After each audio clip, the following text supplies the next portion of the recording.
প্রিয় শিক্ষার্থীবৃন্দ, সবাইকে আমার ইউটিউব ভিডিও চ্যানেল ওই লাইক অ্যানাটমিতে স্বাগত জানাচ্ছি। আমি অধ্যাপক ডক্টর মোহাম্মদ আশফাকুর রহমান। আমরা একটা কথা শুনে থাকি, সেটা হচ্ছে কান টানলে মাথা আসে। আসলে আমরা তো মাথা নিয়েই পড়ছি, দ্যাট ইজ হেড। তো এখন তো কান পড়াই যায়। সো আজকে আমার টপিক হচ্ছে ডিসকাশন টপিক ইয়ার। ইয়ার চ্যাপ্টার থেকে আমরা যে যে কথাগুলো জানতে হবে, যে জিনিসগুলো রিটেনের জন্য জানতে হয়, সেগুলো হচ্ছে short note on the tympanic membrane, auditory tube, এই দুটো শর্ট নোট, অর্গান অফ কর্টির উপরে শর্ট নোট পড়তে হয়। দেন মিডল ইয়ার ক্যাভিটির boundary and contents, very very important question এই চ্যাপ্টারে। আর এক্সপ্লানেটরি কোয়েশ্চন আসে, what is otitis media, why otitis media is common in children। এই হচ্ছে বেসিক্যালি ইয়ার রিলেটেড রিটেন কোয়েশ্চন। তবে ভাইবার জন্য আরো কিছু জিনিস লাগে, ওভারঅল ইয়ারের পার্ট, এই জিনিসগুলো গ্রসলি জানতে হয়, সেগুলো আমি ধীরে ধীরে ডিসকাস করব। ইয়ার হচ্ছে, ইট is the organ of hearing. Organ of hearing মানে আমরা শুনি হচ্ছে ইয়ার দিয়ে। And also it is organ of equilibrium, মানে আমরা বডির যে ব্যালেন্স মেনটেন হয়, সেই ব্যালেন্সটা দাঁড়িয়ে থাকতেও ব্যালেন্স মেনটেন করতে হয়, আবার চলার পথেও ব্যালেন্স মেনটেন করতে হয়। ব্যালেন্স মিন্স ইকুইলিব্রিয়াম মেনটেন করতে হয়। দুই ধরনের ইকুইলিব্রিয়াম, একটা হচ্ছে স্ট্যাটিক ইকুইলিব্রিয়াম, মানে দাঁড়িয়ে থাকা অবস্থায় যে ইকুইলিব্রিয়াম, আর একটা হচ্ছে গতিশীল অবস্থায় ডাইনামিক ইকুইলিব্রিয়াম। সো দুই রকমের ইকুইলিব্রিয়াম আছে, একটা হচ্ছে static equilibrium and another one is kinetic or dynamic equilibrium. So এই হিয়ারিং এন্ড ইকুইলিব্রিয়াম দুটোর জন্যই কমন অর্গান হচ্ছে আমাদের ইয়ার। আমরা সচরাচর এই পার্টটাকে সাধারণভাবে বলে থাকি কান বা ইয়ার। কাউকে যদি আমরা বলি তোমার কান ধরো, তাহলে কিন্তু সে এই পার্টটাতেই ধরবে, কিন্তু বেসিক্যালি এই পার্টটা হচ্ছে অরিকল বলা হয়। অরিকল হচ্ছে এক্সটার্নাল ইয়ারের একটা পার্ট। এক্সটার্নাল ইয়ারের আরো পার্ট আছে, তাছাড়া আছে মিডল ইয়ার, তারপরে ইন্টারনাল ইয়ার। তার মানে দাঁড়াচ্ছে যে ইয়ারের অনলি যে পার্টটুকু হেডের বাইরে দেখা যায়, সেই পার্টটা হচ্ছে অরিকল। আমরা অরিকলকেই সচরাচর ইয়ার বলে থাকি, আমরা মানে যারা ম্যাঙ্গো পিপল, আমজনতা।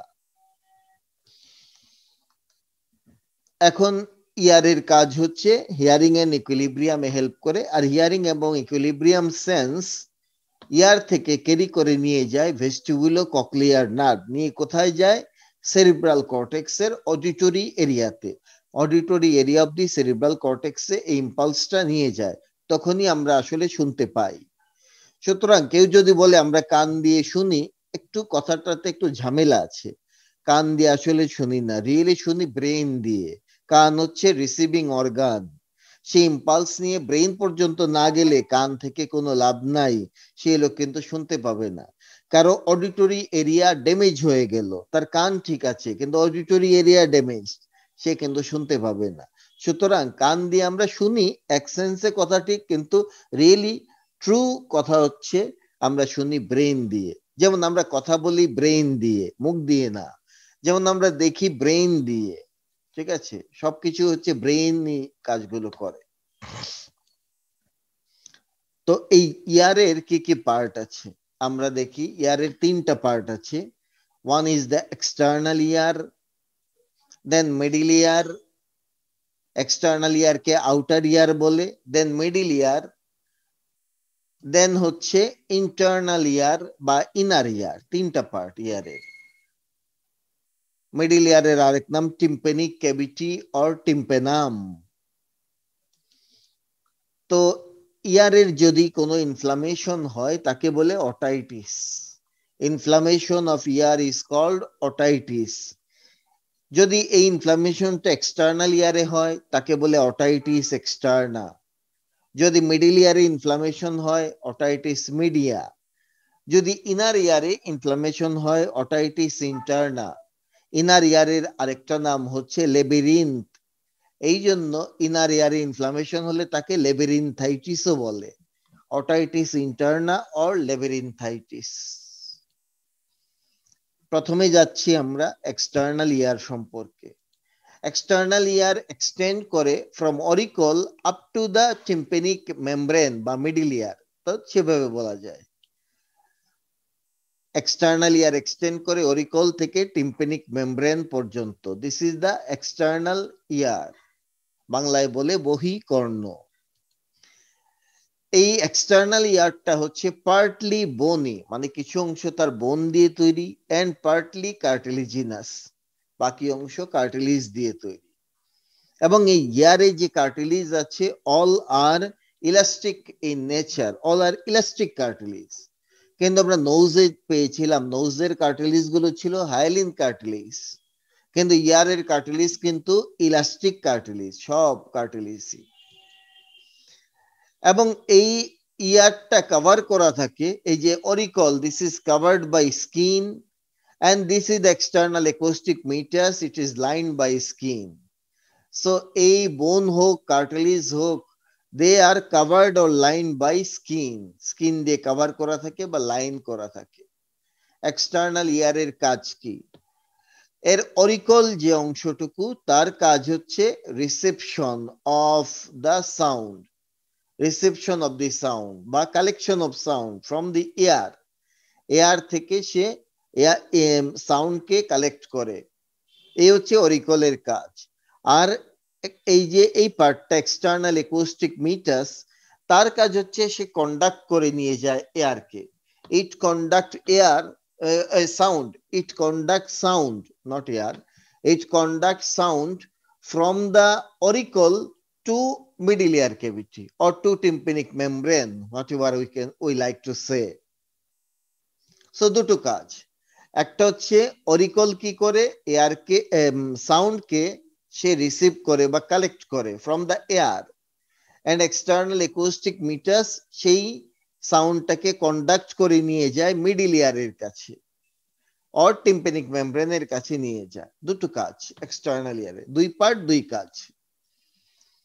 সো প্রথমে আমরা জানবো যে এক্সটার্নাল ইয়ারের দুটো পার্ট আছে, একটা হচ্ছে আউটার পার্টটা হচ্ছে অরিকল বা পিনা বলে, পিনা, আর আরেকটা হচ্ছে ইনার পার্ট, তার নাম external auditory মিটাস or external acoustic মিটাস, দুটো নাম আছে, অডিটরি মিটাস বা এক্সটার্নাল অ্যাকোস্টিক মিটাস বলে। প্রথমে যাচ্ছি অরিকল অর পিনা। This is the part externally visible on the head region. আমাদের মাথার দুই পাশে যে পার্টটা এক্সটার্নালি ভিজিবল, তার নামই অরিকল বা পিনা। এবং এই অরিকল বা পিনা, এটা mostly form by a single piece of cartilage, একটা সিঙ্গেল কার্টিলিজের পিস কুকরে মুকরে, মানে কুকরে গিয়ে তৈরি করে হচ্ছে এই অরিকল অর পিনা, বলা হচ্ছে মোস্টলি, কারণ lower part of the auricle is not made by the cartilage. Lower part of the auricle, that part is called lobule. এটাকে বলে এয়ারের লবিউল, এই lower part of the auricle কে বলে lobule. This part is formed by fibrofatty tissue covered by skin. Otherwise, most of the ear is formed by single piece of elastic cartilage. আগেই বলেছি ইয়ারের সকল cartilage elastic cartilage, so single piece of elastic cartilage দিয়ে তৈরি হয়। আচ্ছা, এবং এই লবিউল পার্টি হোক আর ম্যাক্সিমাম পার্টি হোক, দে আর কাভার্ড বাই স্কিন, স্কিন দিয়ে কভার করা থাকে। এই যে ইয়ারের উপরে আমরা অনেক অত্যাচার করি, এয়ার প্রিকিং করা হয়, এয়ার রিং পরে, কোন জায়গা বাকি নাই যেখানে রিং পরে না, সব কার্টিলিজ রিজিয়নকে প্রিক করে, ছিদ্র করে, এরকম অর্নামেন্টস কিন্তু পরে, টেরিফাইং। However, এই যে অরিকল, অরিকলের দুটো সারফেস আছে, পিনার দুটো সারফেস, একটা হচ্ছে ল্যাটারাল সারফেস আর একটা মিডিয়াল সারফেস। এই সারফেসটা হচ্ছে ল্যাটারাল সারফেস, আর এই সারফেসটা হচ্ছে মিডিয়াল অর ক্রেনিয়াল সারফেস, কারণ এটা হেডের দিকে থাকে। তাহলে দুটো সারফেস, একটা ল্যাটারাল সারফেস আর একটা মিডিয়াল অর ক্রেনিয়াল সারফেস। প্রথমে আমরা ল্যাটারাল সারফেসটা দেখব। ল্যাটারাল সারফেসে আমরা কিছু ইম্পর্টেন্ট ফিচার দেখব, যেমন প্রথমে ট্রেগাস, এই এই এলিভেশনটাকে ট্রেগাস বলে, ট্রেগাস। আর এই এলিভেশনটাকে বলে antitragus. This is the antitragus. So tragus, antitragus. আর দুটোর মাঝখানে যে এই যে একটা নচ দেখা যাচ্ছে, তার নাম হচ্ছে intertragic notch. This is the intertragic notch. Then আমরা পাবো হচ্ছে lobule. This part is called lobule of the ear. Maximum person এই লবিউলে প্রিক করে রিং পরে, তো এটাকে বলে লবিউল অফ দি ইয়ার। দেন হচ্ছে লবিউলের পরে আমরা পাবো হেলিক্স, এইটাকে বলে helix. This one is called helix. হেলিক্সের দুটো লিম্ব আছে, এই লিম্বটাকে বলে পোস্টেরিয়র লিম্ব আর এই লিম্বটাকে বলে এন্টেরিয়র লিম্ব। ঠিক আছে, this is the anterior limb and this is the posterior limb of the helix. Anterior limb কে বলে crush of the helix. Anterior limb এর আরেক নাম crush of helix. Then helix এর পরে আমরা পাবো antihelix. This one is the antihelix. এই antihelix গিয়ে আমরা দেখবো আবারও দুই ভাগ হয়ে দুটো ক্রাশ তৈরি করে, এই একটা এই একটা। এই দুটো ক্রাশকে বলে ক্রাশ অফ antihelix, আর ওটা ছিল crus of the helix. This is the crus of antihelix. এবার হেলিক্স এবং অ্যান্টিহেলিক্স এর মাঝে এখানে একটা ডিপ্রেশন দেখা যাচ্ছে, গাটার দেখা যাচ্ছে। This is called scaphoid fossa. দেখতে নৌকার মতো, ঠিক আছে, এই জিনিসটা দেখতে নৌকার মতো একটা ফসা দেখা যাচ্ছে, তার নাম হচ্ছে scaphoid fossa. This one. Then এই যে দুটো ক্রাশ ছিল, ক্রাশ অফ দি অ্যান্টিহেলিক্স, তার মাঝে এখানে একটা ডিপ্রেশন দেখা যাচ্ছে, এই ডিপ্রেশনটাকে বলে triangular fossa. This is called triangular fossa. Then আমরা দেখব ডারউইনস টিউবারকল বলে একটা টিউবারকল পাওয়া যায়। সবার কানে এটা থাকে না। হেলিক্সের পোস্টেরিয়র লিম্বের আপার পার্টে এখানে একটা টিউবারকলের মতো পাওয়া যায় কারো কারো কানে, তাকে বলে ডারউইনস টিউবারকল। দেন আমরা দেখব কঙ্কা। এই যে ডিপ্রেসড রিজিয়ন, এই ডিপ্রেসড রিজিয়নকে বলে concha. This depressed region is called concha. এবং এই যে ক্রাশ অফ দি হেলিক্স, তার উপরে আরেকটা ডিপ্রেসড রিজিয়ন দেখা যাচ্ছে, তার নাম হচ্ছে Simba কঙ্কা। So this is concha, this is Simba concha. So these are the features of the lateral surface of the auricle or pinna. Now আমরা চলে যাব medial surface এর মাঝে। মিডিয়াল সারফেসে আমরা দুটো ইমিনেন্স দেখব। ইমিনেন্স গুলো কিভাবে তৈরি হয়? ল্যাটারাল সারফেসে ডিপ্রেস জায়গাগুলো মিডিয়াল সারফেসে ইমিনেন্স তৈরি করবে। যেমন একটা হচ্ছে এই কঙ্কা, এই কঙ্কা একটা ডিপ্রেসড জায়গা ল্যাটারাল সারফেসে, সুতরাং এখানে ডিপ্রেশন থাকার কারণে মিডিয়াল সারফেসে সেই জায়গায় একটা এলিভেশন পাবো, তার নাম ইমিনেন্সিয়া কঙ্কা। ইমিনেন্স পাবো, তার নাম ইমিনেন্সিয়া কঙ্কা। সিমিলারলি এখানে যে ট্রায়াঙ্গুলার ফসা দেখা যাচ্ছে, এই ট্রায়াঙ্গুলার ফসার কারণে মিডিয়াল সারফেসে আমরা আরেকটা ইমিনেন্স খুঁজে পাবো, তার নাম হচ্ছে ইমিনেন্সিয়া ট্রায়াঙ্গুলারিস। তার নাম ইমিনেন্সিয়া ট্রায়াঙ্গুলারিস। সো এই কঙ্কার জন্য তৈরি হবে ইমিনেন্সিয়া কঙ্কা, আর ট্রায়াঙ্গুলার ফসার জন্য তৈরি হবে ইমিনেন্সিয়া ট্রায়াঙ্গুলারিস। আমরা পরে এইটা ছবি দেখতে পাবো দরকার পড়লে। নাও অরিকলের কাজ কি? আমরা ডিশ অ্যান্টিনা চিনি, অনেকের বাড়িতে ডিশ অ্যান্টিনা লাগানো হয়। সো এই ডিশ অ্যান্টিনার কি কাজ? সে ভেরিয়াস ইলেকট্রোম্যাগনেটিক ওয়েভ গুলোকে, ঠিক আছে, সে কালেক্ট করে কালেক্ট করা, এটাই হচ্ছে তার কাজ। সিমিলারলি আমাদের অরিকলের একই কাজ, সেটা হচ্ছে ডিশ এন্টিনার মতো, সে সাউন্ড ওয়েভকে কালেক্ট করে। That is the function of the oracle or পিনা। Now arterial supply of the auricle or pinna. অরিকলের আমরা দুটো সারফেস জানলাম, একটা হচ্ছে মিডিয়াল আর একটা ল্যাটারাল সারফেস। ল্যাটারাল সারফেসের টোটাল এবং মিডিয়াল সারফেসের ভুল বললাম, মিডিয়াল সারফেসের complete medial surface and lateral part of the posterior part of the lateral surface. আবার বলছি, total medial surface and posterior part of the lateral surface, these are supplied by posterior auricular artery. We know posterior auricular artery is the branch of external carotid artery, and anterior part of the lateral surface is supplied by anterior auricular artery. Anterior auricular artery is the branch of superficial temporal artery. So that is the arterial supply of the auricle or pinna.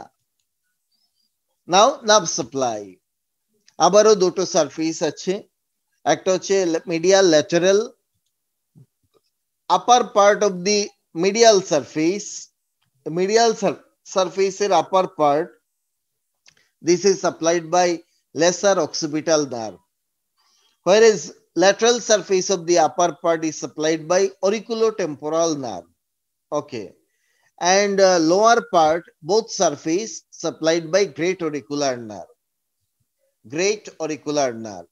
So lateral surface upper part এটা supply পায় auriculotemporal nerve দিয়ে, আর medial surface upper part supply পায় lesser occipital nerve দিয়ে, আর both surface of the lower part এটা supply পায় great auricular nerve দিয়ে। great auricular nerve দুই সারফেসে।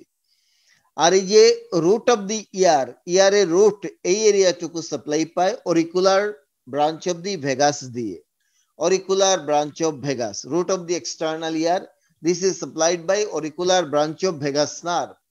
এই নার্ভের আরেকটার নাম Alderman's nerve or Arnold's nerve, Arnold's nerve বলে। Now we are going to external acoustic meatus or external auditory meatus or external auditory canal বা external acoustic canal। এই জায়গাতে এই পার্টটা হচ্ছে একটা S shaped osseo cartilaginous tube, S এর মতো osseo cartilaginous tube, and it leads from, এটা শুরু হবে অরিকল থেকে টিম্পেনিক মেমব্রেন পর্যন্ত। অরিকল থেকে টিম্পেনিক মেমব্রেন এই পর্যন্ত একটা ক্যানেল, যেটা হচ্ছে এস এর মতো এবং যে অসিও কার্টিলিজিনাস, because its lateral part is formed by cartilage and medial part is formed by bone, that's why it is called osteocartilaginous, and internally it is lined by skin, এই যে স্কিন দিয়ে লাইনিং করা আছে। Total length হচ্ছে 24 millimetre, এর total length 24 millimetre. এই যে আমরা এক্সটার্নাল অ্যাকোস্টিক মিটার জানলাম, এর আউটার পার্ট ডিরেকশন হচ্ছে এস এর মতো, যেহেতু আমরা যদি এস আকৃতিটা দেখি, এস এর তিনটা ডিরেকশন থাকে, এই হচ্ছে একটা ডিরেকশন, দেন মিডল পার্ট এক ডিরেকশনে থাকে, আর এই পার্ট আরেক ডিরেকশনে থাকে, তিন direction. So external acoustic meatus আসলে এরকমই তিনটা ডিরেকশন আছে। তার আউটার পার্টের ডিরেকশন ফরওয়ার্ড, আপওয়ার্ড, মিডিয়ালি, এর মিডল পার্টের ডিরেকশন আরেক রকম, ব্যাকওয়ার্ড, আপওয়ার্ড, মিডিয়ালি, লোয়ার পার্টের ডিরেকশন ফরওয়ার্ড, ডাউনওয়ার্ড, মিডিয়ালি। তো আমাদের এই জিনিসগুলো আসলে খুব জানা ইম্পর্টেন্ট কিছু না যে এটা জানতে হবে।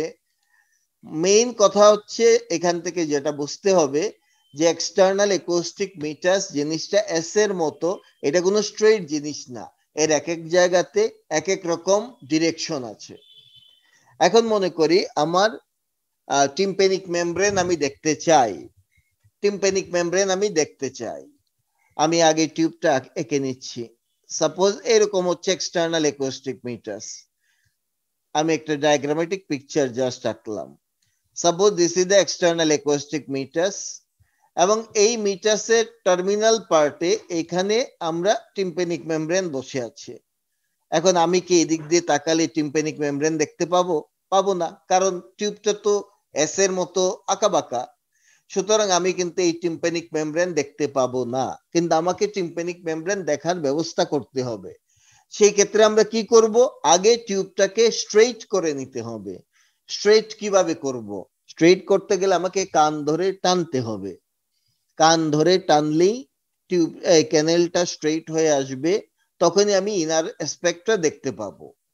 এখন এই কান টানাটানির কাজ, এটা কোন ডিরেকশনে এই আমরা ইয়ারকে অরিকল ধরে পুল করব সেটা একটু দেখতে চাই। একটা ছবি দেখা যাক। এই পারসন, এই লোকের কান টেনে ক্যানেলটাকে স্ট্রেট করে নিচ্ছে, দেন তার ভিতরের জিনিসগুলো দেখার চেষ্টা করছে। টিম্প্যানিক মেমব্রেন হয়তো সে দেখবে, ঠিক আছে? সো কিভাবে সে পুল করছে? ইন কেস অফ অ্যাডাল্ট পুলিংটা হতে হবে, in case of adult tympanic membrane দেখতে চাইলে পুল করতে হবে upward, backward, laterally. Upward, backward and laterally, এটা হচ্ছে অ্যাডাল্টের ক্ষেত্রে।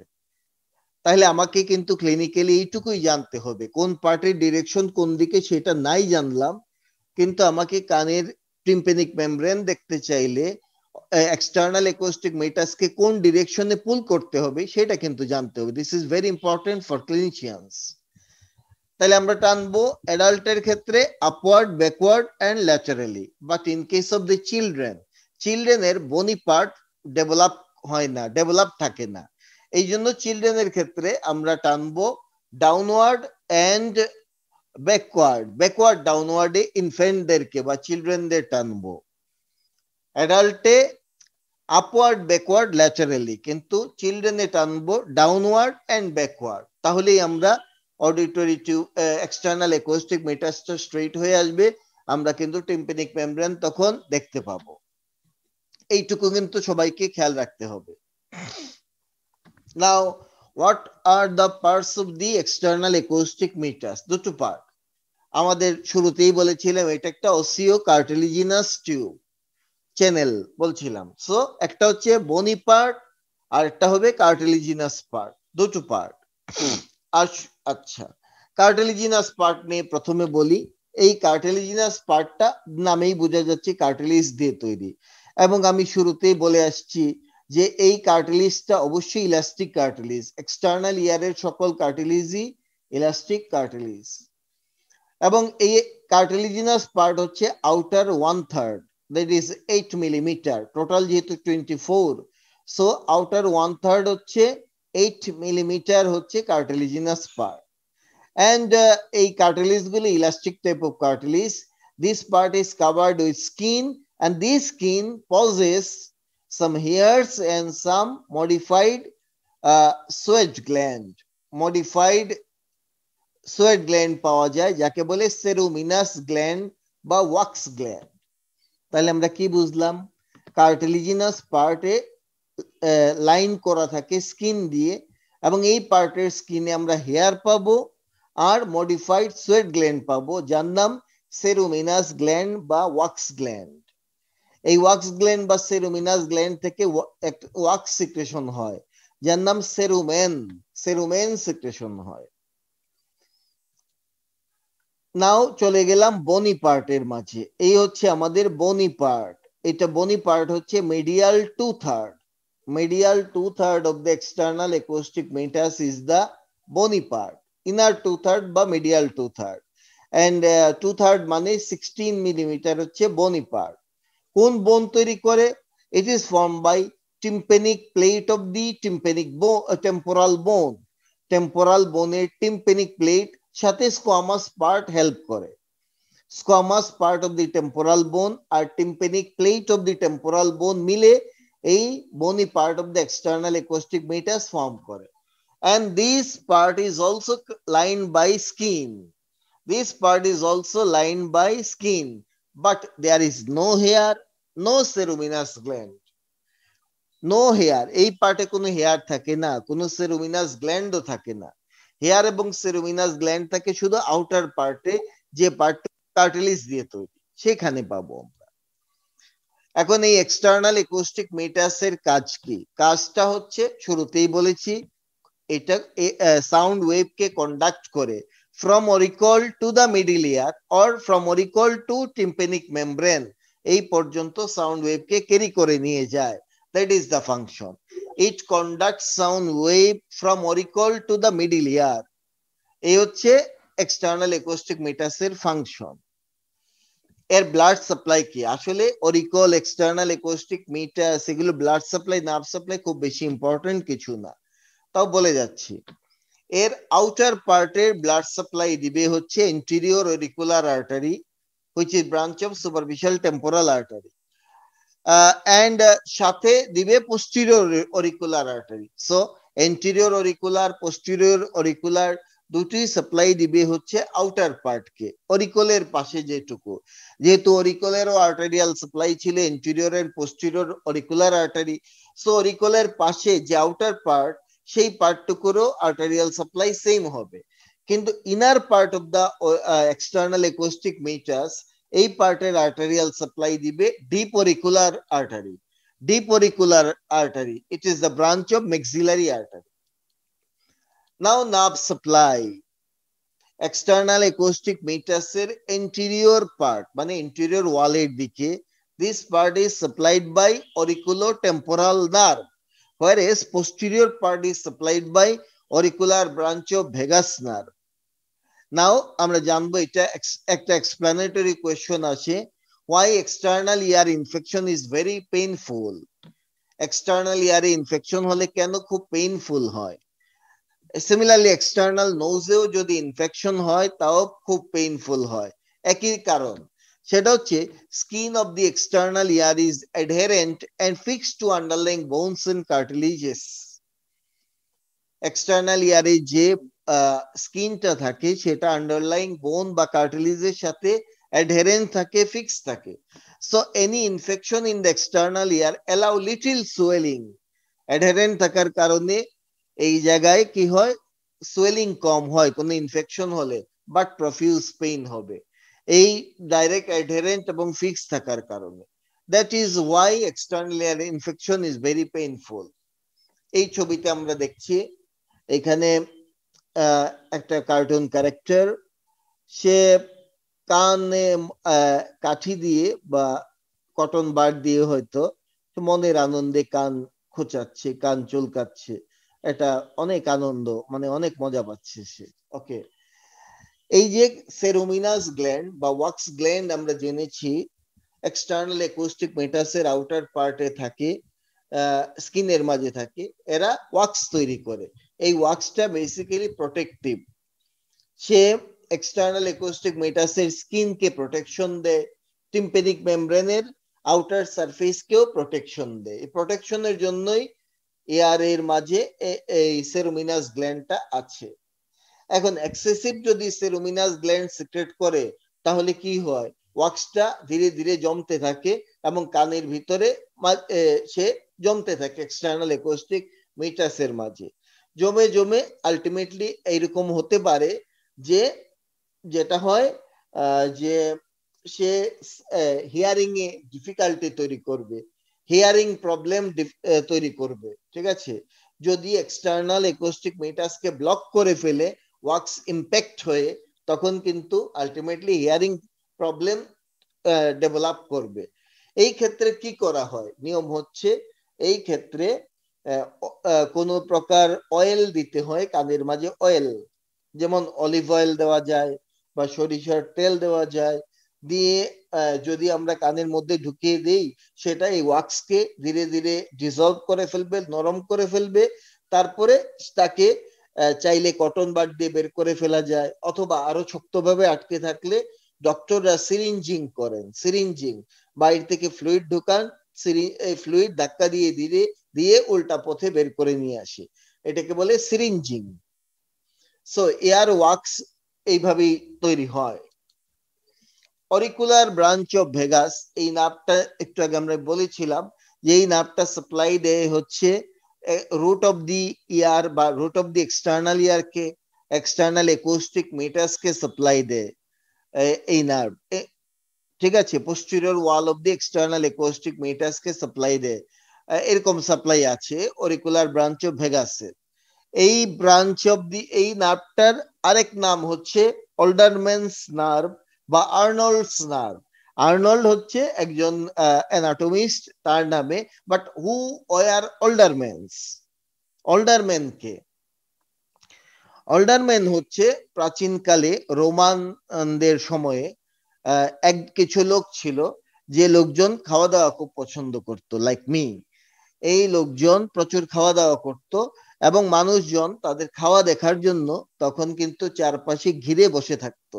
মানে এটা একটা প্রদর্শনীর মতো ছিল, যে একটা লোক প্রচন্ড ভাবে খাচ্ছে, একের পর এক মুরগি গরু খাসি সব খেয়ে ফেলতেছে। এইটা মানুষ তখন খুব মন ভরে এন্টারটেইনমেন্টের জন্য দেখতো। তো এরা কিভাবে এত বেশি খাওয়া দাওয়া করতো? এদেরকেই বলে অল্ডারম্যান। এরা একক কোনো লোক না, অনেকগুলো লোক ছিল, এদের সবাইকে অল্ডারম্যান বলে। তো এরা কি করত, কিভাবে, মেকানিজমটা কি, এত খাওয়ার মেকানিজম কি? সেটা হচ্ছে যে এরা একবার খাওয়া দাওয়া করলো, তারপরে ওরা কানের ভিতরে either cold water or spirit দিয়ে দিত।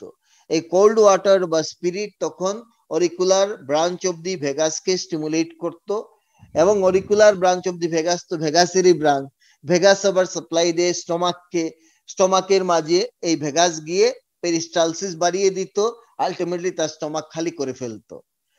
অথবা আরেকটা কাজ করতে পারে, স্টমাক থেকে রেট্রোগ্রেড সে কাজ করে আলটিমেটলি ভমিটিং করায় ফেলতো।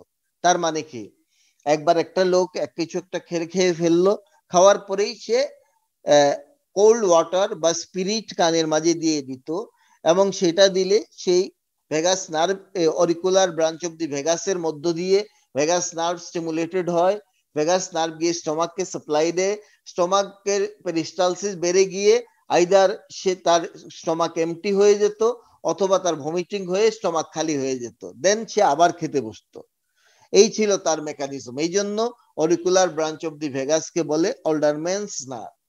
এমনিতে কেউ যদি কান খোঁচায় তাহলে দেখা যায় কিন্তু কাশি তৈরি হয়, কাশি তৈরি হয়, এটাকে বলে ইয়ার কফ। কান খোঁচালে কাশি তৈরি হয়, তার পিছনে কারণ হচ্ছে, এটাকে বলে ইয়ার কফ, কারণ হচ্ছে ওই ভেগাস স্টিমুলেশন হওয়ার কারণে কাশি হয় তার, ভেগাল স্টিমুলেশনের কারণে। আমরা যেখানে কানটা খোঁচাবো সেই জায়গায় নার্ভ সাপ্লাই যেহেতু অরিকুলার ব্রাঞ্চ অফ ভেগাস দেয়, আলটিমেটলি ভেগাস নার্ভ স্টিমুলেটেড হয়ে যাচ্ছে, এবং ভেগাস নার্ভের কারণেই সে কফ তৈরি করে, এটাকে বলে ইয়ার কফ। সো আমার যতটুকু বলা দরকার ছিল এক্সটার্নাল ইয়ার নিয়ে আমার আজকের ভিডিও, প্রথম ভিডিও লেকচার হলো, এটা নিয়ে ডিসকাস করে ফেললাম। আই থিঙ্ক এক্সটার্নাল ইয়ারে আর কিছু পড়ার নাই, বলার নাই। নেক্সট ভিডিওতে আমি মিডল ইয়ার নিয়ে ডিসকাস করব, ওইটা বেশি important in fact. So thank you very much for watching me, for watching my channel, for being with my channel. Please subscribe my channel by clicking that bell icon just now, and please share the content with your friends, and অবশ্যই like এবং comment করতে ভুল করা যাবে না। Comment সেকশনে একটা like এবং কমেন্ট এক্ষুনি করে নিতে হবে। So thank you very much, take care and good by.